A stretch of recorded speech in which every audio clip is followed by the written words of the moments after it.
அனைவருக்கும் வணக்கம். சுப மாரிமுத்து திருப்பூர்ல இருந்து.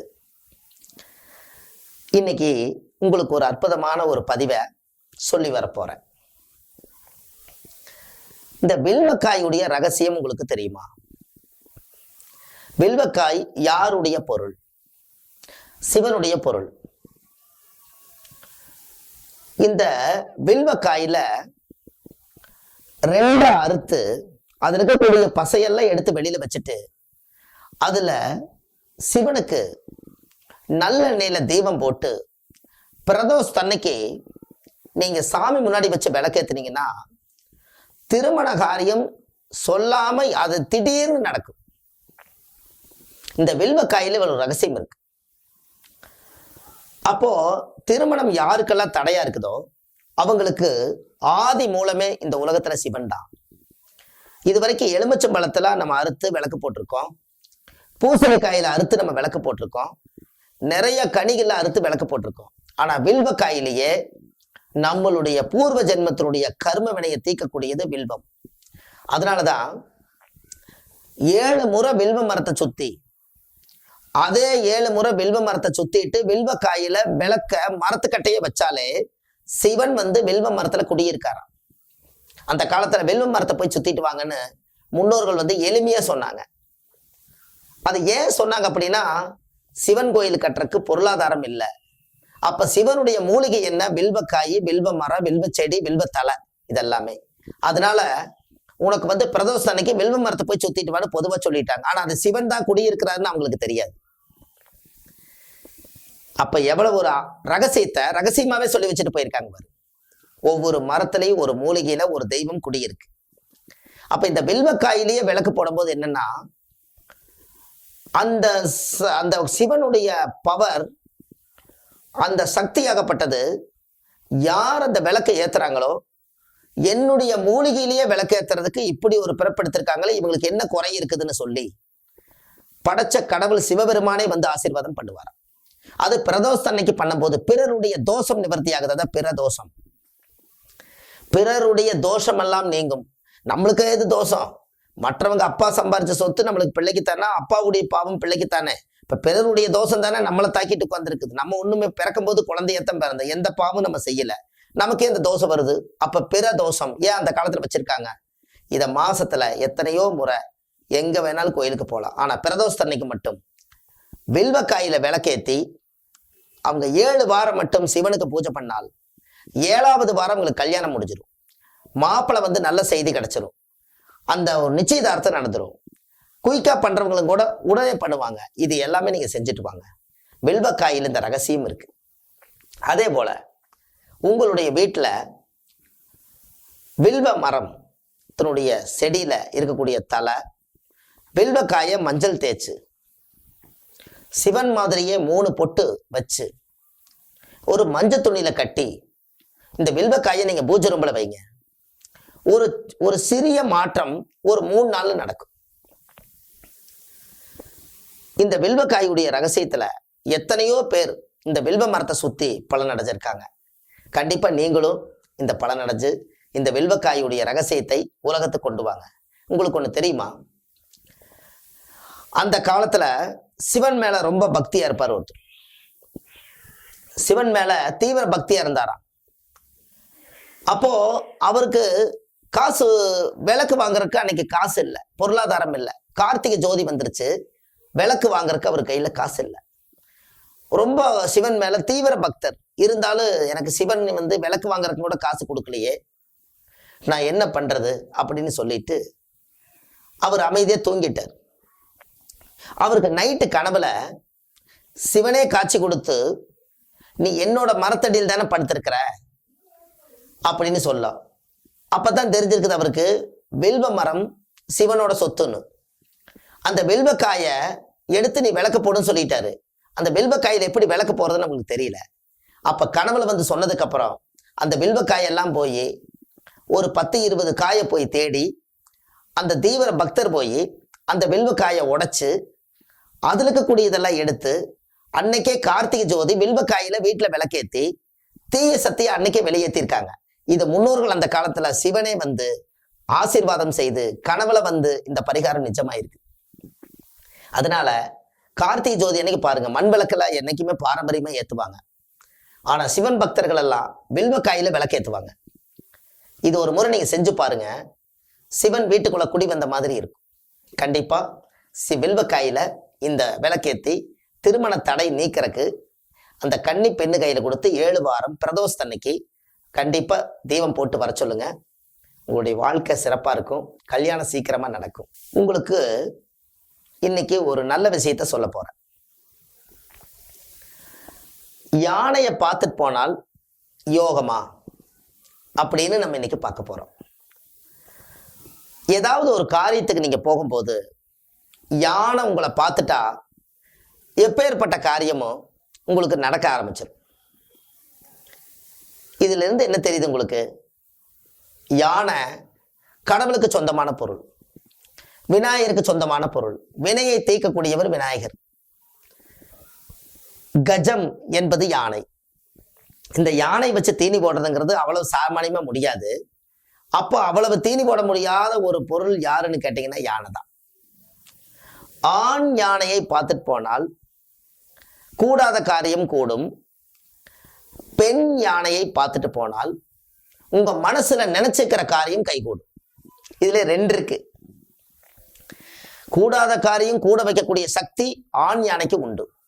உங்க மனசுக்குள்ள ஒரு பெண்ணோட சக்தி ஒரு பெண்ணுக்கு தான் தெரியுங்கிற மாதிரி உங்க மனசுக்குள்ள நினைச்சுக்கக்கூடிய சக்தி ஒரு பெண்ணுக்கு, பெண் யானைக்கு தான் தெரியும்.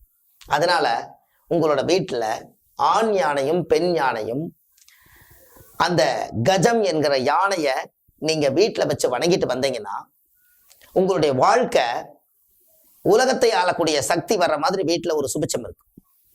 இது கண்டிப்பா நீங்க செய்யுங்க. நீங்க எங்கேயாவது ஒரு வழி சகனம்னு சொல்லி போகும்போது ஐயோ என்ன நடக்குமோ ஏது நடக்குமோ எனக்கு தெரியலையே, இப்ப நான் போற காரியம் நடக்குமா நடக்காதான்னு உங்களுக்குள்ள ஒரு மனக்கவலை இருந்துச்சுன்னா, ஏதாவது போற வழியில யானை பார்த்துட்டீங்கன்னா யானைக்கு ஒரு தட்சணை கொடுத்து ஒரு ஆசீர்வாதம் வாங்கி ஒரு வாழைப்பழம் வாங்கி கொடுத்துட்டு போங்க. அந்த காரியம் போய் வெற்றியோட திரும்பி வரும். அதனாலதான் ஆனை மேல போறவங்க கிட்ட சுண்ணாம்பு கேட்டதான் சொல்லுவாங்க. ஏன் அப்படி? அவரும் ஆனை மேல உட்காந்துருக்கிறாரு, அவருக்கு ஒரு யோகம், ஆனை மேல போயிட்டு உட்காந்துருக்கிறாரு. அந்த காலத்துல பணமொழி, ஏதாவது ஒண்ணு கேட்டா ஆனை மேல போறவருக்கு சுண்ணாம்பு கேட்ட மாதிரி. ஏன் அப்படி? அவருக்கு ஒரு யோகா ஆனை மேல இன்னைக்கு உட்காந்துக்கிறாரு, அவர் கேட்ட தருவார். அவரு ஆனை மேல உட்காந்துக்கிறாரு, கீழே நடந்து போறாரு. அப்ப ஆணைங்கிறது அந்த காலத்துல இந்த உலகத்திலேயே ஒரு தெய்வ வடிவத்துல ஒரு உலகத்துல பெரிய சக்தி. அது ஆனை வளர்த்துறவங்க அவங்க யோகங்கிறது கிடையாது. நம்மளுக்கு அந்த கண்ணுக்கு காட்சி கொடுத்தாருவாரு. அன்னைக்கு தெய்வமே வந்து காட்சி கொடுத்த மாதிரி, விநாயகரே வந்து காட்சி கொடுத்த மாதிரி. இப்படியெல்லாம் வந்து இந்த யானை பார்த்துட்டு போனாலும் யோகம். வழி சகனத்துல இப்படி ஒரு யானை கிடைச்சதுன்னா போற வழியில வண்டியை நிறுத்தி 2 வாழைப்பழம் வாங்கி யானை கொடுத்து அதை ஆசீர்வாதம் வாங்கிட்டு போங்க. அந்த காரியம் கூடாத காரியம் கூடும். இந்த யானைக்கு வழி சகன பரிகாரம் அது. அப்போ அந்த காலத்துல இந்த யானைக்கு இவ்வளவு பெரிய சக்தி நம்மளுக்கு எதுக்கால போகும்போது நம்மளுக்கு யானை குறுக்க வந்தா நம்மளுக்கு அவ்வளவு பெரிய சக்தி இருக்கு. எல்லா காரியம் நடக்கும், சிறப்பான காரியம் பூரா நடக்கும். நீங்க அதை செஞ்சு பாருங்க. வாழ்க்கையில யானையுடைய பவர். இன்னொரு விஷயம் உங்களுக்கு சொல்றேன். இந்த யானை பார்த்துட்டு போனாலே யோகம்னு நம்ம சொல்லிட்டோம். யானையுடைய பாதம் வச்சு போகக்கூடிய அந்த மண்ணு, அதை எடுத்து கொண்டு வந்து கொஞ்சம் மஞ்சள், திருநூறு, சந்தன, குங்குமம், அந்த பாதம் பட்ட மண்ணு, இதை எடுத்து ஒரு மஞ்சள் துணியில கட்டி வீட்டு முன்னாடி கட்டுனீங்கன்னா யானையே வீட்டுக்குள்ள வந்துட்டு போன மாதிரி. இதை நீங்க செஞ்சு பாருங்க, உங்களோட வாழ்க்கை இன்னும் சிறப்பா இருக்கும். யானையோட பாதம் மண்ணு அவ்வளவு சீக்கிரமா கிடைக்காது. அதே போல யானையுடைய ரத்தி, அதாவது யானையுடைய ரத்தி அது போட்டுட்டு கால் வெடிப்பா இருக்குதுனாலும் கூட அது மேல போய் சதன்னு மிதிப்பாங்க. கால் வெடிப்பு அன்னையோட குணமாயிரும். அது காஞ்சு போனதுக்கு அப்புறம் அதை எடுத்துட்டு வந்து வீட்டுல நீங்க புகை போடுங்க. அன்னையோட கஜம் இருக்கக்கூடிய தோஷம், கஜம் உள்ள வந்துட்டாலே தீய சக்திகள் இருக்கிற தோஷம் எல்லாம், பட்ட துன்பம் எல்லாம் பறந்தோடி போயிடும். இது எல்லாமே உங்களுடைய ஜாதகத்துல முன்னோர்கள் அந்த காலத்துல எதையுமே வேஸ்ட் பண்ணல. எல்லாத்துக்கும் ஒரு பரிகாரம் வச்சிருக்காங்க. எல்லாமே குடும்பத்துக்கு தேவையானது எடுத்திருக்காங்க. ஒரு குழந்தை தொட்டல தூங்குதுன்னா இந்த யானையுடைய ரத்தி காஞ்சு போய் அதை புகை போட்ட அந்த குழந்தைக்கு உடம்புல இருக்கக்கூடிய அத்தனை துஷ்டங்களும் அத்தனை பீடப்பிணிகளும் எல்லாம் விலகி பிரமாதம் அந்த குழந்தை ஆரோக்கியமா பால் குடிச்சு நல்லா தூங்கும். இதெல்லாம் உங்க வாழ்க்கையில இது ஒரு அதிசயமான சில கருத்துக்கள். இந்த பரிகாரங்கள் நிறைய உங்களுக்கு இந்த பரிகாரங்களை சொல்லிக்கிட்டே வரேன். நீங்க இந்த பரிகாரத்தெல்லாம் நீங்க போய் பாருங்க, நிறைய மக்களுக்கு நிறைய உதவிகள். ஒவ்வொரு ஆராய்ச்சியிலேயும் ஒரு விஞ்ஞானம் பிறந்திருக்குது. அந்த விஞ்ஞானத்தை விஞ்ஞானமா மாத்தி இந்த உலகத்துக்கு இன்னைக்கு இது கொடுக்கறக்கு ஒரு சந்தர்ப்ப வாய்ப்பு. அதனால எல்லாத்துக்கும் இதெல்லாம் சப்ஸ்கிரைப் பண்ணுங்க, ஷேர் பண்ணுங்க. உங்களுடைய வாழ்க்கையில ஒரு பெரிய மாற்றங்கள் ஏற்படுத்தும். இப்படி எல்லாம் யானைன்னு எடுத்துட்டா, அப்ப யானை கட்ட ஆசீர்வாதம் வாங்குறது இந்த பதிவை நீங்க பார்த்தவங்க அத்தனை பேருமே ஒரு இடத்துல அவசரமா போயிட்டு இருந்தாங்க கூட வண்டி திருப்பிட்டு வந்து இந்த பதிவுல பார்த்து ஒரு ஆணைகட்ட ஆசீர்வாதம் வாங்கினா போற காரியம் நடக்குன்னு சொன்னாங்களே, கண்டிப்பா நம்மளும் ஒரு ஆசீர்வாதம் வாங்கித்தான் போய் பார்க்கலாமே. நீங்க வாங்கி போய் பாருங்க, அந்த காரியம் நடந்துச்சுன்னா உங்களுக்கு இன்னும் கொஞ்சம் நம்பிக்கை ஏற்படும். கணவன் மனைவி 2 பேரும் பிரிஞ்சுட்டாங்கன்னா மனசளவுல தான் பிரியல, ஏதோ காலம் பிரிச்சிருச்சு. ஒரு கோவதாபத்தினால, ஏதோ ஒரு மாமியா மருமகனால சண்டை, இல்ல ஏதோ மற்றவங்கனால சண்டை, ஏதோ ஒரு கொடுக்கல் வாங்கல சண்டை, ஏதோ ஒண்ணுல அவங்க பிரிஞ்சுட்டாங்க. இதை நம்ம சேர்த்தணும். இதான் நம்ம வேலை. எப்படி இதைய எப்படியாவது சேர்த்தணும். ஒரே வீட்டுக்குள்ள இருக்கிறாங்க ஆனா சேர முடியல, இல்ல ஒரு 4 வீடு தள்ளி இருக்காங்க சேர முடியல, இல்ல கண்ணுக்கு தூரத்துல தான் இருக்காங்க ஆனா சேர முடியல. இது ஒரு பெரிய பிரச்சனை. ஆனா நல்லா வாழ்ந்து போட்டு அது பிரிஞ்சு வாழ்ந்தா அதை விட ஒரு வலி வேதனை யாருக்குமே இருக்காது. அது ரொம்ப அனுபவிச்சு பார்த்தவங்களுக்கு ரொம்ப தெரியும். கணவன் இல்லாம மனைவி, மனைவி இல்லாம கணவன் ஒரு காலத்துல ஒரு தட்டுல சாப்பிட்டுருப்பாங்க, ஒன்னா ஊட்டி விட்டுருப்பாங்க. பிரிஞ்சு போகும்போது நம்ம ஒரு அனாதி மாதிரி தெரியும். கண்டிப்பா அது இருக்கக்கூடாது அல்லவா? அதற்காக இந்த பிரிவு மனசு ரொம்ப வலிக்கும். அதற்கு ஒரு பரிகாரம் உங்களுக்கு சொல்றேன். வீட்டிலேயே கணவன் மனைவி ஒருத்தருக்கு ஒருத்தர் பேசாம இருந்தாங்கன்னா கருந்துளசியும் தொட்டாச்சினிங்கி ஒரே தொட்டியில வச்சு வளர்த்துங்க. கருந்துளசியும் தொட்டாச்சினிங்கியும், தொட்டா பாத்தீங்கன்னா சினுங்குன்னு சொல்றாங்கல்ல, அந்த ஏன் கருந்துளசி அப்படின்னா, இந்த கருந்துளசி துளசினாலே பெருமாள் தான். அன்னைக்கு கணவனுக்கு நல்ல தொழில் நல்லா இருக்கும்னு சொல்லி துளசி மாடத்தை சுத்தி பூஜை பண்ணி விளக்கேத்திட்டு போய் அவங்களுக்கு சாமிக்கு 90 வச்சு காலையில எந்திரிச்சு கணவன் கிட்ட போய் ஒரு காலத்துல ஆசீர்வாதம் வாங்கினாங்க காலத்தொட்டு. அதனால துளசி மாடத்தை சுத்த வரைக்கும் பெருமாளுடைய அவதாரம் அது. பெருமாள் படுத்திருப்பார், பள்ளிக்கொண்ட பெருமாள். அவருடைய பக்கத்துல மகாலட்சுமி கால்கடியிலே உட்கார்ந்துருக்குமா. அதனாலதான் கருந்துளசி. தொட்டாச்சினிங்கினா என்ன? நீங்க பார்த்திருக்கீங்களா? தொட்டாச்சினிங்கி பார்த்திருக்கீங்களா? இந்த தொட்டாச்சினிங்கில ஒரு அதிசயமே இருக்குது, உங்களுக்கு தெரியுமா? ஏன் 2 பேரும் சேர்ந்துருவாங்க அப்படிங்கிறதுக்கு, இந்த தொட்டாச்சினிங்கி போய் அது 2 ஒரே தண்டுல 2 இலை அப்படியே பிள்ளைப்பிள்ளா இருக்கும். நீங்க போய் அதை இத்தினோண்டு தொட்டீங்கன்னா அது 2 என்ன பண்ணுன்னா அப்படியே அழகா அப்படி கூடிக்கும். இந்த கூடுறது பத்திலா இதுலதான் சேர்ந்துருவாங்க. இதுக்கு நீங்க தண்ணி ஊத்தி வளர்த்துனீங்கன்னா அது பாருங்க எப்படி கூடிருச்சுன்னு. இப்படி இருந்தது, இதை எப்படி தொட்டோன்னே அது அப்படியே சினுங்குதுன்னு பேர் வச்சுட்டாங்க. அதுக்கு பேரு தினுங்குதா, சினுங்குதாமா, கூச்சப்படுதாமா, கூச்சப்பட்டு சேர்ந்துருச்சு. அப்ப இதோட குணம் என்ன? சேர்த்து வைக்கிறது மட்டும்தான் இதோட குணம். இந்த தொட்டாச்சினிங்கியுடைய வேற கட் பண்ணி கருந்துளசியுடைய வேற 2 கட் பண்ணி 2லையும் மஞ்சள் தேய்ச்சு குங்குமம் வச்சு குலதெய்வம் கோயில கொண்டு போய் இது சாமியோட பாத்துல வச்சு கொடுங்க, என்னுடைய கணவன் மனைவி நாங்க 2 பேரும் சேர்ந்து வாழணும்னு சொல்லி சாமிக்கு அர்ச்சனை பண்ணி அந்த 2ஐயும் சேர்ந்து ஒரு எந்திர தாயத்துல நீங்க போட்டு மங்களித்தரை கட்டிட்டீங்கன்னா 16 நாள்ல சேர்ந்துருவார் பாருங்க. இது நான் ஒரு 100 பேர் 200 பேர்த்துக்கு நான் சொல்லியிருப்பேன், எனக்கு தெரிஞ்சு கணக்கு தெரியல. எளிய பரிகாரம், வீட்டிலேயே நீங்க சேர்த்து வச்சு. இந்த வேருக்கு அவ்வளவு சக்தி இருக்குது. எவ்வாளை மறந்தாலும் குருவாளை மறவேணும், எவ்வத்தை மறந்தாலும் குருவத்தை மறவேணும். ஒரு காலத்துல எனக்கு ஒரு பெரிய ஒரு மகா சக்தியுள்ள மகான் எனக்கு சொல்லி கொடுத்தாரு. அதுல இருந்து கணவன் மனைவி பிரிஞ்சுட்டாங்கன்னா நான் இதை சொல்லி எத்தனையோ பேர் வெற்றியாயிருக்காங்க. அதனாலதான் கருந்துளசியும் தொட்டாச்சினிங்கிக்கும் அவ்வளவு பெரிய சக்தி. ஏன் ஒரே தொட்டியில வளர்த்து சொல்றேன்? நீங்க ஒரே வீட்டுல வாழணும், அந்த செடி 2 ஒரே வீட்லயே வாழணும், ஒரே தொட்டியில வாழணும். இதை பிரிச்சு வச்சீங்கன்னா அது சிக்கலாய் போயிடும். பிரிக்க கூடாது. அப்ப கண்டிப்பா நீங்க இதை செய்வீங்கன்னு நினைக்கிறேன். இதுல ஒரு பரிகாரம் ஒண்ணு பண்ணுங்க. வீட்டிலேயே ஒரு பரிகாரம் பண்ணுங்க. மஞ்சள் தண்ணி அதுல ஊத்திருங்க. கருந்துளசி தொட்டாச்சினிங்கி வச்சு நாத்து தண்ணி ஊத்தும் போது மஞ்சள் தண்ணி அதுல ஊத்திருங்க. ஒரு மங்களகரமா இருக்கணும் அல்லவா? இதை ஊத்திட்டு விரல் மஞ்சள்ல ஒரு தாலி சரடாட்டு எடுத்து 2க்குமே காப்பு கட்டி வச்சிருங்க. இந்த செடியோட தன்மை வெளியில போயிடக்கூடாது, காப்பு கட்டி வச்சிருங்க. சேர்ந்ததுக்கு அப்புறம் அவுத்து தண்ணியில கொண்டு போய் போட்டுடலாம். 2க்குமே விரல் மஞ்சள்ல ஒரு தாலி மாதிரி இப்படி எடுத்து அந்த கீழே தொட்டி கட்டி விட்டுரும். அது அவ்வளவு ஒரு விஷயம். நம்மளோட தன்மை வெளியில போகக்கூடாதா, நம்ம செய்யற சங்கல்பம் வெளியில போகக்கூடாதா. இதை காப்பு கட்டி வச்சிருக்கேன், என்னை தாண்டி இது போகாதுன்னு ஒரு சொல்றக்கு. அப்ப நீங்க கண்டிப்பா கருந்துளசியும் தொட்டாச்சினிங்கியும் கண்டிப்பா இந்த தடவை நீங்க வைப்பீங்கன்னு நினைக்கிறேன். ஏன்னா பல குடும்பங்கள் பிரிஞ்சிருக்குது. எத்தனையோ குடும்ப டைவர்ஸ் வரைக்கும் போயிருக்குது. இந்த வேர் உங்களை காப்பாத்திருக்கு. இது எவ்வளவு பெரிய அதிசயம். இது ஒரு 17-18 வருஷத்துக்கு முன்னாடி இதை சொல்லும் போது எனக்கு தெரியல. எவ்வளவு பெரிய கெட்ட நேரம் இருந்தாலும் இந்த மூலிகைக்கு இவ்வளவு சக்தி இருக்குதாங்கிறத நானும் உணர்ந்திருக்கேன். எத்தனையோ மக்கள் உணர்ந்திருக்காங்க. அவங்கெல்லாம் ஒரு முறை ஒரு லைவ்ல வர சொல்லி கண்டிப்பா உங்களுக்கெல்லாம் சொல்ல வைக்கிறேன். அப்போ கருந்துளசியும் தொட்டாச்சு நீங்க எங்க கிடைச்சாலும் அதை 2 பிடிச்சு கொண்டு வந்து, ஒண்ணு செவ்வாய்க்கிழமை அன்னைக்கு அதை நட்ட வைக்கணும். காலையில 6 to 7 செவ்வாயுடைய ஓரையில அதை நட்ட வைங்க. 2 ஒன்னாத்தான் வைக்கணும்.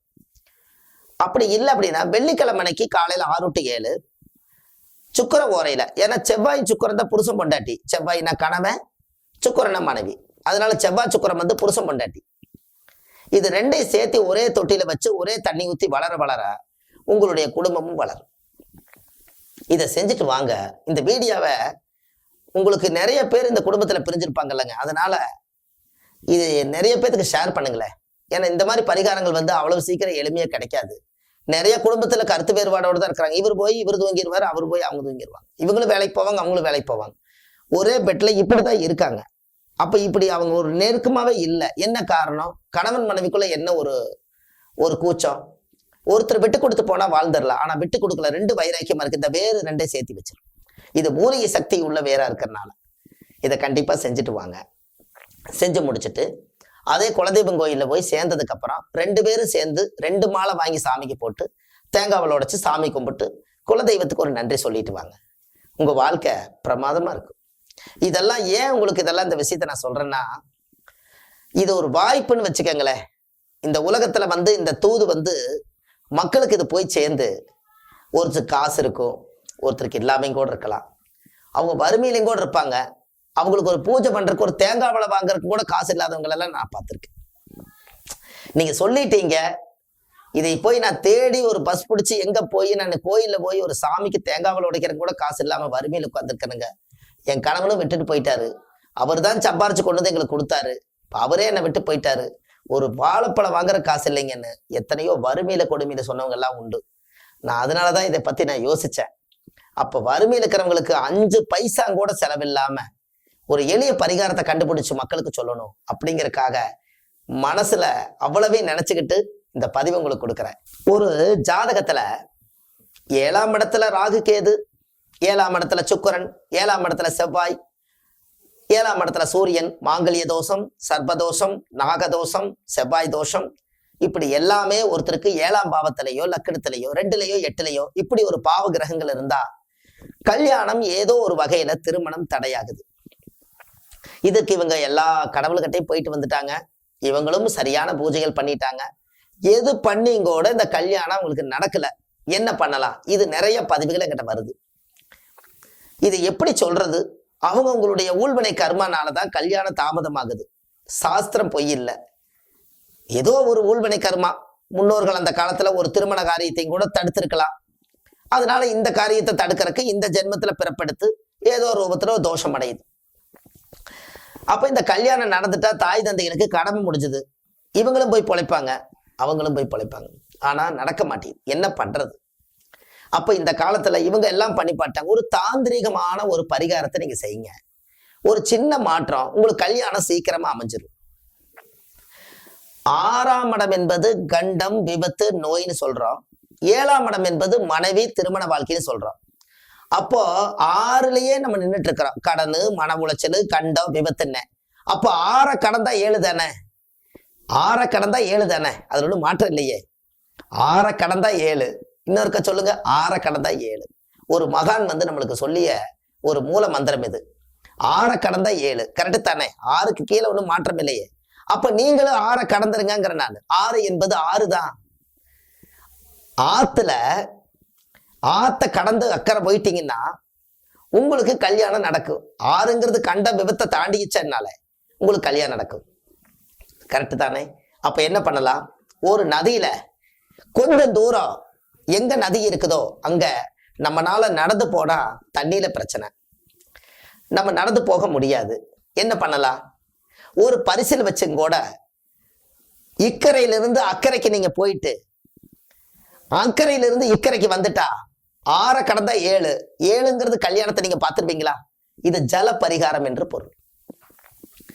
அப்போ 6 என்பது எங்க வந்து நம்மளுக்கு விபத்து இல்லாம இருக்குதோ அது ரொம்ப முக்கியம். நல்லா பாத்துக்குங்க. விபத்து இல்லாம இருக்கணும்.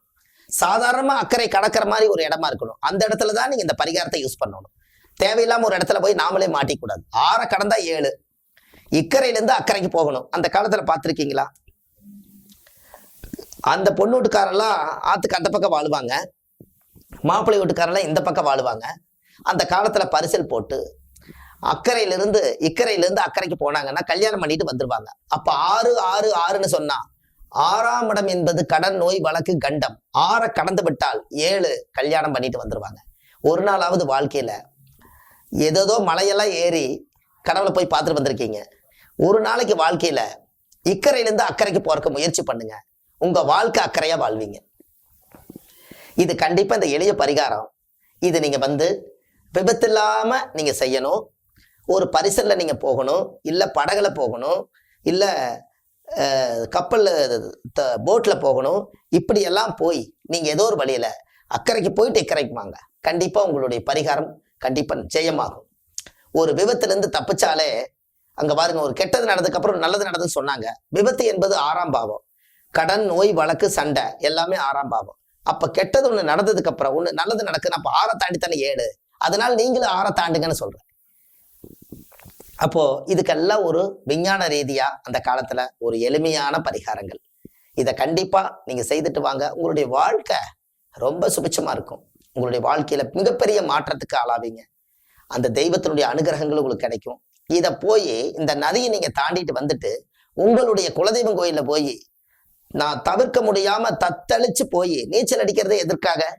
நம்ம ஒரு இடத்துல நீச்சலே அடிச்சு ஒரு கரை ஏறிட்டா வாழ்க்கை நம்ம ஜெயிச்சிருவோம். அதுக்கு தான் நீச்சல் அடிக்கிறோம். அப்போ இக்கரையிலிருந்து அக்கறைக்கு போறது ஒரு பரிகாரம். போயிட்டு வந்து உங்க குலதெய்வம் கோயில்ல போய் 9 நவதானியத்துல ஒரு விளக்கு வச்சு சாமி கும்பிட்டு வாங்க. நவகிரக தோஷ நிவர்த்தியாகும். இதை செய்தா போதும், வேற எதுவுமே வேண்டாம். கண்டிப்பா ஒரு முறை இந்த அக்கறைக்கு நீங்க போறக்கு கண்டிப்பா ஒரு பதவி உங்களுக்கு ஒண்ணு காத்துட்டு இருக்குது. கண்டிப்பா செய்யுங்க. எல்லாரும் நல்லா இருக்கணுங்கிறதுக்காகத்தான் இந்த பரிகாரம். இப்போ ஒரு வீட்டுல நிறைய பேர் நம்ம கிட்ட கேட்குறாங்க, திருஷ்டிகள் அதிகமா இருக்குதுங்க, இதுக்கு ஏதாவது உங்களுக்கு தெரிஞ்ச பரிகாரங்கள் ஏதாவது சொல்லுங்க. நான் வந்து எப்பவுமே ஒரு விஞ்ஞானபூர்வமான ஒரு பரிகாரங்களை கொஞ்சம் யோசிப்பேன். சரி, கேட்டுட்டாங்களே அப்படிங்கறக்காக ஒரு பரிகாரம். உங்களுடைய வீட்டுல எதிர்கால வீட்டுக்காருடைய பார்வை நம்ம மேல படுது. அவங்க ஏதாவது ஒரு நல்ல பொருள் நீங்க வீட்டுக்குள்ள வாங்கிட்டு போறீங்க. ஐயோ இதை வாங்கிட்டாரா? ஒரு கார் வாங்கிட்டோம், ஐயோ இது வாங்கிட்டாரா? நம்ம ஒன்னும் எதுவும் வாங்க முடியலையே, இவர் மட்டும் முன்னேறிட்டே இருக்கிறாரே. இது திடீர்னு கல்யாணம் நடக்குது, இவர் சீர் சம்பந்தம் எல்லாம் பண்றாங்க, இவங்க சாதிசனம் எல்லாம் வராங்க, இத்தனை பேர் இவங்க வீட்டுக்கே வர்றாங்களே, நம்மளுக்கு ஒண்ணுமே நடக்க மாட்டேதுன்னா அவங்களுடைய ஊழ்வினை கர்மா வச்சுதான் நம்ம வாழ முடியும். மற்றவங்களை யோசிச்சு நாம என்ன பண்ண போறோம்? அப்போ அவங்களுடைய குறுகுறுன்னு பார்க்கக்கூடிய அந்த பார்வை அந்த வீட்டுல விழுகிறதுனால அவங்க வீட்லயும் அந்த தீய சக்திகள் அதிகமா இருக்கு. இதை எப்படி வெளியேற்ற முடியும்? ரொம்ப கஷ்டம். அதாவது கல்லடி பட்டாலும் படலாம், மனுஷனோட கண்ணடி படக்கூடாதுன்னு சொல்லுவாங்க. அந்த காலத்துல எல்லாத்துக்கும் ஒரு பழமொழி வச்சிருக்காங்க பாருங்க. கல்லடி பட்டாலும் அது காயமா இருந்தாலும் குணப்படுத்திடலாம், ஆனா கண்ணடி பட்டா அந்த பொருளே உடஞ்சிருமா. அவ்வளவு பெரிய பவர் மனிதருக்கு மட்டும் அந்த சக்தி உண்டு. வான சாஸ்திரத்துல நட்சத்திரங்கள் வந்து பல்லாயிரம் கோடி மைலுக்கு மேல இருக்கக்கூடிய நட்சத்திரம். இங்கிருந்து நீங்க மட்ட மாடியில மலாக்கா படுத்தீங்கன்னா 10,000 கோடி மைலுக்கு மேல இருக்கக்கூடிய நட்சத்திரம் மின்றதை இந்த கண்ணு பாக்குது. அப்ப இந்த கண்ணுக்கு எவ்வளவு பெரிய தூரத்தினுடைய பார்வை இருக்குன்னு பாரு. அதனால இது உண்மையான கண் திருஷ்டி இருக்கிறவங்க, உங்களுக்கு உண்மையாலுமே வீட்டுல என்ன பண்றதுன்னே தெரியல, இந்த திருஷ்டி என்னால போக்கடிக்கவே முடியலைங்க, நானும் வேல்ல போய் சூலாயுதம் எல்லாம் எலுமிச்சம்பழத்துல குத்தி பார்த்துட்டேன், ஒன்னும் நடக்கலைங்கன்னா ரைட்டு, என்ன பண்ணலாம்? சிவப்பு கொய்யாப்பழம் கிடைக்குதான்னு பாருங்க. அறுத்தா சிவப்பா இருக்கும். அந்த சிவப்பு கொய்யாப்பழத்தை அறுத்து தொடர்ந்து ஒரு 7 நாள் மட்டும் வாசப்படியில அந்த பக்கம் எதுக்கால வீட்டுக்கு தெரியற மாதிரி திருப்பி ஒரு மூடி திருப்பி வை. இப்படி வைங்க. இப்படி வச்சா அவங்க அங்கிருந்து பார்க்கும்போது என்னடா எலுமிச்சம்பழம் இத்தனை நாளா வச்சுட்டு இருந்தாங்க, இவங்க என்ன ஒரு சிவப்பு கொய்யாப்பழத்தை இவர் வைக்கிறாங்க இவங்க வீட்டுல, இது என்ன ஒரு மந்திரம் தந்திரம் அப்படின்னு இவங்களுக்குள்ள ஒரு பயம் வந்துடும். ஆனா உண்மை என்னன்னா, எலுமிச்சங்கனியும் கனிதான், கொய்யாவும் ஒரு கனிதான். ஒரு எலுமிச்சம்பழத்தை அறுத்து ஒரு குங்குமம், ஏதோ அது குங்குமம்னு ஒரு பேர் சூட்டி அந்த குங்குமத்தை ஒரு ரெட் ஆக்கி நம்ம அதை வச்சு இதோடவே திருஷ்டி போயிரு நாம நினைக்கிறோம். ஆனா இயற்கையாகவே சிவப்பு கொய்யா பழத்துக்கு குங்குமம் ஏற்கனவே அதுல இருக்கு. அதுக்கு பேரே சிவப்பு கொய்யா, என்னைக்கும் அழியாதது கொய்யா. அப்ப அந்த கொய்யா மரத்துல இருந்து வரக்கூடிய அந்த கொய்யா பழத்தை 7 நாளைக்கு தொடர்ந்து வச்சீங்கன்னா உங்களோட திருஷ்டி எல்லாமே எதுக்க போயிடும், உங்க வீட்டுக்குள்ள வரவே வராது. உங்களுக்கு அவங்க விடுற திருஷ்டிக அந்த காலத்துல சாபஞ்சத்தையும் கொடுக்கறது, இந்த மாதிரி விஷயங்களுக்கெல்லாம் இந்த வாசப்படியில தான் ஒரு பெரிய ஒரு சக்தி இருக்கு. உங்களுக்கு ஒண்ணு தெரியுமா, இந்த வாசக்கால் வைக்கிறாங்க பாருங்க, அது ஒரே மரத்துல அந்த வாசக்கால் அமைஞ்சிருச்சுன்னா அந்த வீட்டுல இருக்கக்கூடிய வாஸ்து குற்றமே நீங்கிருமா. இந்த இந்த கதவு 2 ஒன்னா இருக்கும், இந்த ஜாயிண்ட் 2 பக்கம் பண்றது வேற மரமா இருக்கும். அப்படி இல்லாம ஒரே மரத்துல 4 சதுரம் பண்ணி அந்த வீட்டுக்குள்ள வச்சுட்டு அது எல்லை தாண்டி வராதான். அந்த மரத்தோட மூலிகை சக்தி அப்படி. அதனால அந்த நிலவுக்கெல்லாம் மஞ்சள் தேய்ச்சு பொட்டு சந்திரம் எல்லாம் வச்சு சாமி கும்பிட்டு அந்த இடத்துல சிவப்பு கொய்யா பழத்தை நீங்க இப்படி வச்சீங்கன்னா உங்களுடைய வாழ்க்கை எப்படி இருக்குன்னு பாருங்க.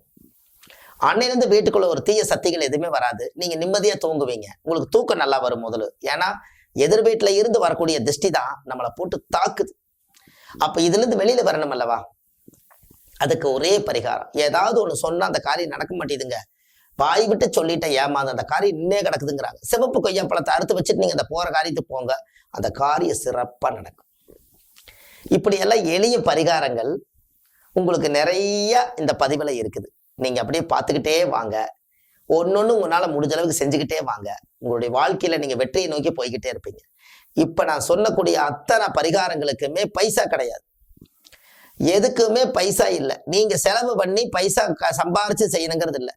நீங்க கடிச்சு தின்னா கொய்யாப்பழம் வயிற்றுல நொம்புது, அதே கொய்யாவை அறுத்து வச்சா வீடு நிறைய நம்மளுக்கு திருஷ்டி போகுது. இது 2 தான் வித்தியாசம். அப்போ இனிமேல் நம்ம கொய்யாப்பழத்தை வாரத்துல 1 நாளாவது சிவப்பு கொய்யாப்பழத்தை அறுத்து வைக்கலாம் இல்லைங்களா. இதெல்லாம் அந்த காலத்துல முன்னோர்கள் இதை செய்து வச்சிருக்காங்க. அது ஏன் வெள்ளை கொய்யாக்காய் இல்லாம சிவப்பு கொய்யாக்காய்? அந்த காலத்துல சிவப்பு கிடைக்கல. சந்தனம், குங்குமம், திருநூறுன்னு அந்த காலத்துல ஒரே மூல மந்திரமா வந்துச்சு. இன்னைக்கு திருநூறு, சந்தன, குங்குமங்கிறது இல்லாத காலத்துல, குங்குமம்ங்கிறது ஒன்ன கண்டுபிடிக்காத காலத்துல சிவப்பு கொய்யா பழத்தை அறுத்து வச்சு அன்னைக்கு சிவப்பா மாத்திருக்காங்க. என்னமோ கால ஓட்டத்துல அது என்னமோ மாற்றம் ஆயிருச்சு. இன்னைக்கு திருப்பி அதே திரும்பி அதே கனி இன்னைக்கு வீட்டுல வைக்கிறாங்க. நான் நிறைய பதிவுல சொல்லியிருக்கேன். கண்டிப்பா இந்த பரிகாரத்தை வீட்டுல செய்துட்டு வாங்க. வீட்டுல இருக்கிறத எடுத்து அறுத்து வெளியில வச்சா அன்னையோட பிரச்சனை தீருது. உங்களுடைய ஜாதகத்துல இந்த திருமணம் நடப்பதற்கு பலவிதமான பரிகாரங்கள் சொல்லி நிறைய ஜெயிச்சிருக்காங்க. இப்போ ஒரு பரிகாரம் சொல்றேன், இந்த பரிகாரத்தை நீங்க செய்யுங்க. கன்னி பையன் கன்னி பெண் இவங்க இருவருக்கும் கல்யாணம் நல்லபடியா நடக்கணும். அதற்கு என்ன பண்ணலாம் அப்படின்னு இந்த பதிவுல நீங்க பார்க்கலாம். இந்த தேரோட்டம் உங்க வீட்டுல நடக்கும் அல்லவா. உங்க ஊர்ல திருவிழா நடக்கும், ஒரு ஊர்ல கோயில்ல திருவிழா நடக்கும். கொடி கட்டி அந்த தேரெல்லாம் மரத்துல செஞ்சு அந்த மரத்துக்கு பொட்டு சந்தனம் எல்லாம் வச்சு எண்ணெய் எல்லாம் பூசி கருகருன்னு அப்படியே தேர் பார்த்தா அப்படியே ஜம்முன்னு இருக்கும். இந்த தேர்ல கொண்டு போய் அந்த தெய்வ உற்சவரை கொண்டு போய் அதுல வச்சு இந்த ஊர்வலம் வருவாங்க. பார்த்திருக்கீங்களா? அந்த ஊர்வலம் வரும்போது அந்த தேரை நீங்க வடகம் பிடிச்சி இழுங்க. எனக்கு சீக்கிரமா கல்யாணம் நடக்கணும், நல்ல கணவன் அமையணும், அதே கணவனா இருந்தா எனக்கு நல்ல மனைவி அமையணும், எனக்கு ஒரு நல்ல அழகுள்ள, அறிவுள்ள, புத்தியுள்ள, ஞானமுள்ள, பாவங்கள் செய்யாத குடும்பத்துல இருந்து எனக்கு ஒரு பெண் அமையணும்னு சொல்லி வேண்டுங்க. இது கணவன் ஆணா இருந்தா பெண்ணை வேண்டுங்க, பெண்ணா இருந்தா ஆணுக்கு வேண்டுங்க. இந்த உலகத்துல அதானே வேணும். இதை செய்து அந்த தெய்வத்தை உங்களுடைய உடம்ப சக்தியால அந்த நிலவொண்டு சேர்த்துறக்கு நீங்க அந்த தேரை இழுத்துட்டே வாங்க. இந்த ஊருக்குள்ள இருக்கிறவங்க அத்தனை பேர் தேங்காவில் உடைச்சு சாமி கும்பிட கும்பிட கும்பிட அந்த சாமிக்கு அவ்வளவு பெரிய சக்தி கூடிரும்.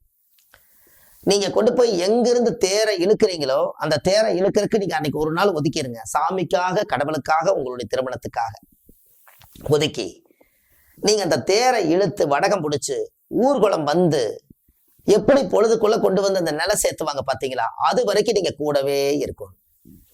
ரெஸ்ட் எடுத்துக்கலாம், ஆனா கூட இருக்கணும், வீட்டுக்கு போயிடக்கூடாது.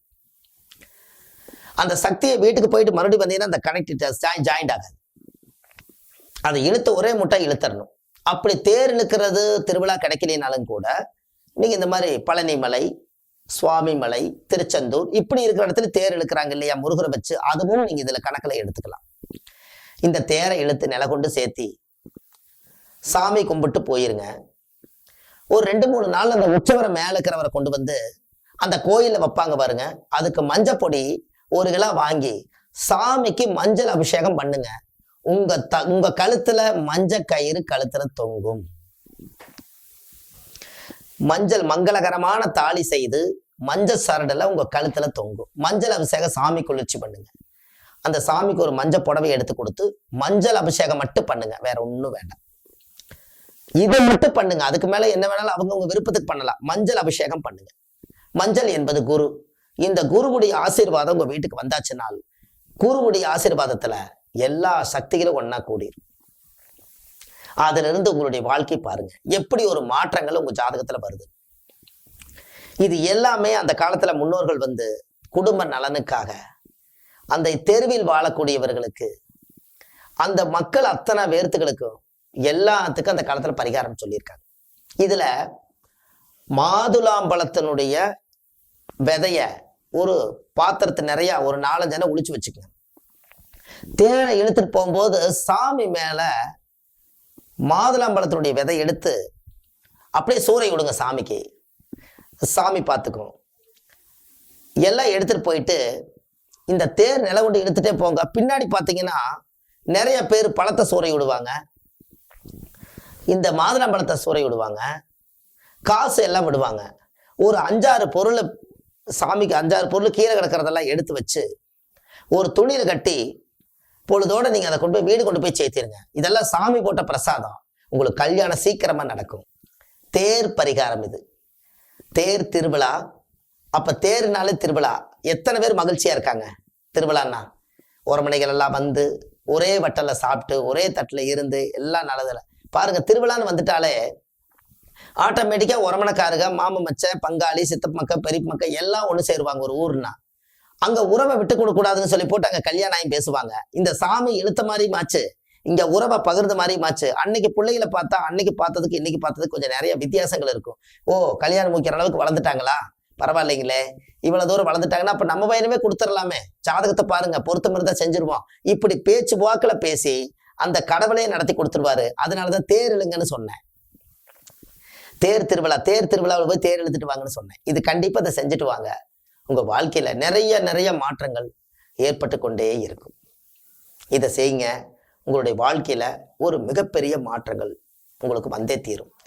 அது வந்துட்டு திருமணம் நடந்ததுக்கு அப்புறம் அதே தேருக்கு 4 சக்கரத்துக்கு தேங்காய் உடைச்சு வச்சு சாமி கும்பிட்டு அதை 3 முறை சுத்தி நன்றி சொல்லிட்டு வாங்க. அந்த சாமி தான் நம்மளை நடத்தி கொடுத்து இந்த மங்களையும் கழுத்துல இருக்குதுங்கிறத நீங்க நம்பிக்கை ஏற்படுத்தி அந்த கடவுளுக்கு மறுபடியும் ஒருக்கா போய் நன்றி செய்யுங்க. எப்பவுமே செய்த நன்றியை திரும்பி பார்க்கணும். இதனால இதெல்லாம் செஞ்சுட்டு வந்தால் உங்களுடைய வாழ்க்கையில திருமணம் கட்டாயமா நடக்கும். இந்த பரிகாரங்கள் எல்லா மக்களுக்கும், கல்யாணம் ஆகாதவங்களுக்கு இதை ஷேர் பண்ணுங்க. ஒரு சப்ஸ்கிரைப் பண்ணுங்க. ஏன்னா நம்ம போடுற வீடியோ நோட்டிபிகேஷன் உங்களுக்கு வரணும். அதனால கண்டிப்பா சப்ஸ்கிரைப் பண்ணுங்க. உங்களுடைய வாழ்க்கையில இதெல்லாம் ஒரு மிகப்பெரிய ஒரு புண்ணியம்.